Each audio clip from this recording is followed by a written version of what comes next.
Bharat the land of wealth, सोने की चिड़िया,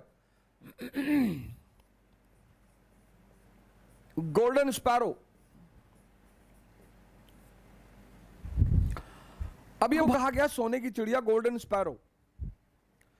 तो कौन सी वजह थी कि भारत सोने की चिड़िया रहा?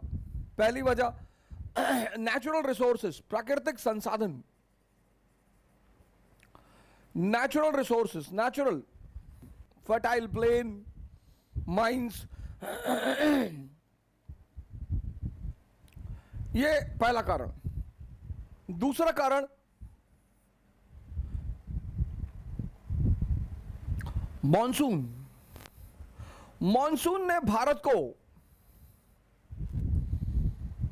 की सिर्फ कृषि व्यवस्था, एग्रीकल्चर को ही फायदा नहीं पहुंचाया, मॉनसून ने भारत को वेस्ट और ईस्ट का जो ट्रेड है उसका हृदय स्थल बना दिया, केंद्र बिंदु।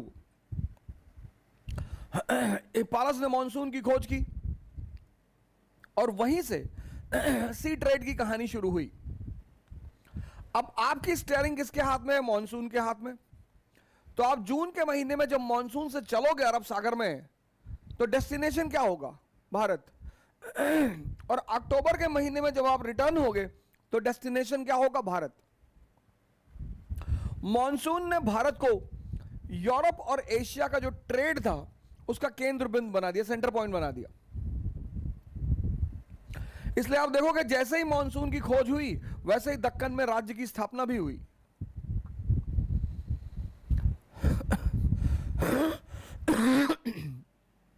तीसरा, बैलेंस ऑफ पेमेंट, भुगतान संतुलन। बैलेंस ऑफ पेमेंट भारत के पक्ष में रहा। मैक्सिमम एक्सपोर्ट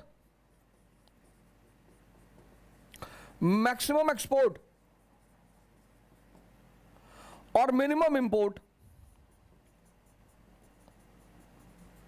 मैक्सिमम एक्सपोर्ट और मिनिमम इंपोर्ट।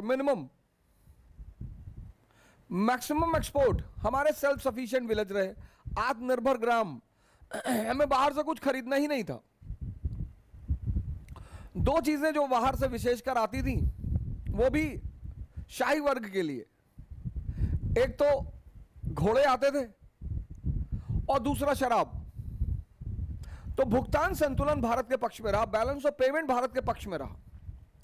इन तीन चीजों ने भारत को सोने और चांदी का सिंक बना दिया।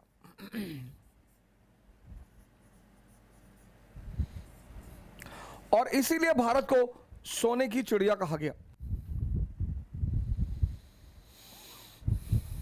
इन तीन चीजों ने भारत को सोने और चांदी का खदान बना दिया और इसीलिए भारत को सोने की चिड़िया कहा गया। अब जब जब ये सोने की चिड़िया कमजोर पड़ी